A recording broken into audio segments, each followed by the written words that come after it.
जो आज हम आपके चैप्टर के जो अगला टॉपिक है भारतीय समाज की जीवन शैली में आ रहे परिवर्तनों के कारण, उसके बारे में जानेंगे। तो पहला कारण है इसका दृष्टिकोण का व्यापक होना, यानी शिक्षा ने देश को लोगों का दृष्टिकोण विस्तृत किया है, उसमें अपने अधिकारों और व्यक्तिगत स्वतंत्रता का विचार बढ़ा है, तर्क संगत भावना का विकास हुआ है, व्यक्तिवादिता, समानता और न्याय की विचारधाराओं का महत्व बढ़ा है, यानी लोगों का जीवन स्तर सुधर रहा है वर्तमान समय में। तो इसका सबसे प्रमुख कारण है कि लोग एजुकेटेड हो गए, पढ़े लिखे हो गए, उनकी सोच अब विस्तृत हो गई है, बढ़ गई है, इसलिए वो हर चीज़ अपने जीवन में परिवर्तित कर रहे, चेंज लेके आ रहे हैं। तो दूसरा है जीवन स्तर को ऊंचा उठाने की लालसा,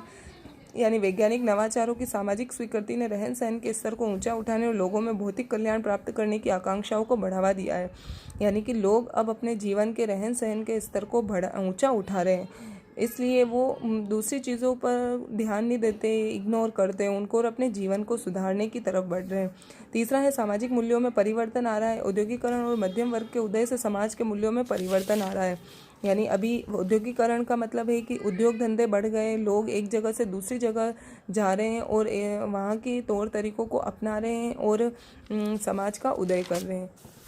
अगला पॉइंट है बाजारीकरण का विस्तार। बाजारीकरण विस्तृत होता जा रहा है, व्यावसायिक विवाह, ब्यूरो, व्यक्तिगत संवारने के पाठ्यक्रम पाने का बाजारीकरण इसके स्पष्ट उदाहरण है। संस्कृति भी बाजार का हिस्सा बन गई है, यानी कि अब बाजार बढ़ने लग गए हैं, व्यक्ति को अपने पसंद की चीज़ें मिलने लग गई है, एक जगह नहीं तो दूसरी जगह जाकर उन चीज़ों को खरीदने लग गया है वो। तो बाजारीकरण का विस्तार हो गया है, इसलिए व्यक्ति अपने आप का सुधार कर रहा है, अपने रहन सहन के अंदर सुधार कर रहा है। बढ़ता उपभोक्तावाद, उपभोक्तावादी जीवन, यानी शैली बढ़ती जा रही है और घर सजाना, फैशन, मनोरंजन, शादी समारोह आदि बातें लोगों की सामाजिक परिस्थिति और प्रतिष्ठा से जुड़ गई है, यानी कि व्यक्ति की जीवन शैली में सुधार इसलिए हो रहा है क्योंकि वो घर को सजाना, फैशन, मनोरंजन, शादी समारोह आदि इन चीज़ों में शामिल होने लग गया है और इन चीज़ों को अपनाने लग गया है, इसलिए उसके जीवन शैली में बदलाव आने लग गया है। तो ये इसके प्रमुख कारण हैं जीवन शैली में बदलाव आने के।